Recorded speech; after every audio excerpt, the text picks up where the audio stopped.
You promised that we were going to circle back to coffee, so I'm going to hold you to it. Yeah. Okay. So real quick before we do that, I hope you don't mind. Yeah. So F goals. So I said greens and grains, and then we got sort of diverted off Sidetrack. there. Yeah. Omega-3 supersedes. By the way, that doesn't mean that I think that omega-3 needs are fulfilled automatically just by eating these seeds. I'm more of a believer of test. Like test your omega index. I did that recently. And it was did you find it helpful? Yeah, it was excellent. Amazing. Yeah. Not only that, but my omega-3 to omega-6 ratio was perfect. No seed oils. Everything was great. Yeah. You're not lying to us. You're not sneaking the canola on the side. No, I tweeted it out after I shared it on social media. Yeah, I walked the walk. All right, 8 to 12% is where we want to be with the omega-3 index. If you have autoimmune disease, you want to be a little bit higher, like 10 to 12%. All right, but omega-3 supersedes. The beauty of them is that they have the omega-3s and they have the fiber, so you get both.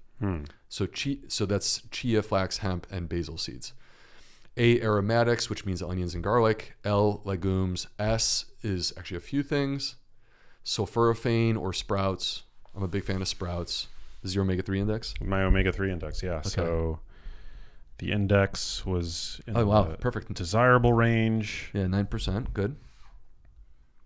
And then my 6-to-3 ratio. It's in the green. Oh, you were right around 4. Perfect. That's where you want to be. That's where I want to be? Yeah, that's good. Well, look at that. Yeah. I actually do sort of somewhat know what I'm talking about. All right. So, yeah. And so L, legumes, S, sprouts, and mushrooms, and finally seaweed. All right. So that's all of F goals. All right. Let's talk about coffee. All right. So coffee is a gut health drink from my perspective. You just made a lot of people happy. Yeah. Now, there's going to be some people who are going to get upset, and I'll have something for them on the back end here. All right. So it contains polyphenols like chlorogenic acid. It also actually contains soluble fiber. So that soluble fiber is dissolved in the drink, so you can't detect that it's there, but it's there, and it's going to feed and fuel your gut bugs. It's interesting because there was a signal that existed in a Zoe study where they looked across all of these different people where we knew what they were eating, and we also had their microbiome data, and asked the question, like, what is the most powerful association? Because the most powerful association is basically going to tell you what food is actually making the biggest impact on the microbiome. Like, in essence, it says if there's this powerful association, then we could test your microbiome and be able to tell that you're eating that food or consuming that beverage. The number one thing was coffee. Wow.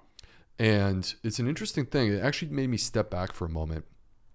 And in a way, inspired my prebiotic supplement. Because you step back, you go, hold up. This is better than like a kale salad. This is better than any other thing out there. Really? This is the most powerful thing that we have. Coffee, humble coffee. The way that this works is, let's imagine for a moment that you've never had a cup of coffee before. And I introduce this to you.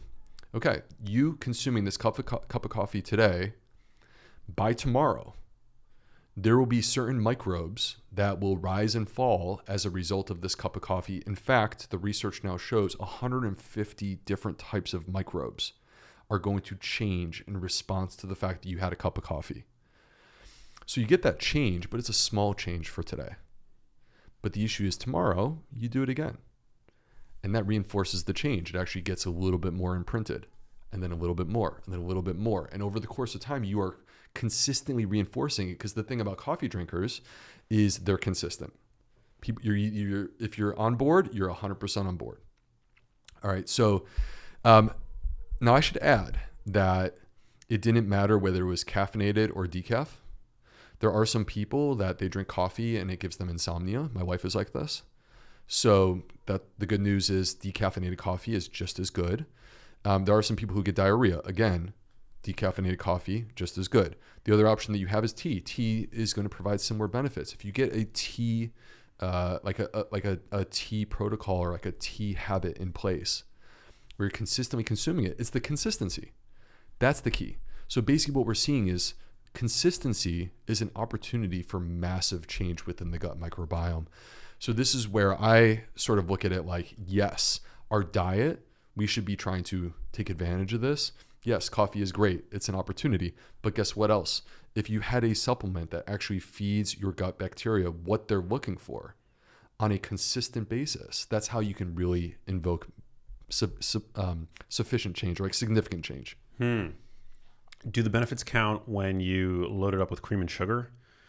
Or is it better? Are you better off consuming it black or with a little bit of almond milk, a spike of whiskey? What's the best way to consume it? Alcohol is another story that we could talk about. So actually there was a research study where they gave people cream, heavy cream, and it spiked their LPS levels hard. So, and sugar we know also causes disruption of the gut barrier. So it's preferable to not do those things. Black coffee is something that takes a little bit of time to get used to, but it's one of these things where, like, I don't know how you drink your coffee, but if you start to drink it black, after about a month, you'll start to really enjoy it. Like, you'll get very used to it, and then you'll appreciate the complexities that exist in there. I drink it black. Me I make my own cold brew now, as of the past 3 months, and it's my favorite thing to do. I love it. Amazing. So now alcohol. There are many arguments that exist for alcohol being problematic. Okay, so a few of them. One is that at any amount, alcohol consumption is potentially carcinogenic. That's one of the arguments. The second is that in any amount, it is disruptive to your sleep if you consume alcohol in the evening. Like, it disrupts your REM sleep.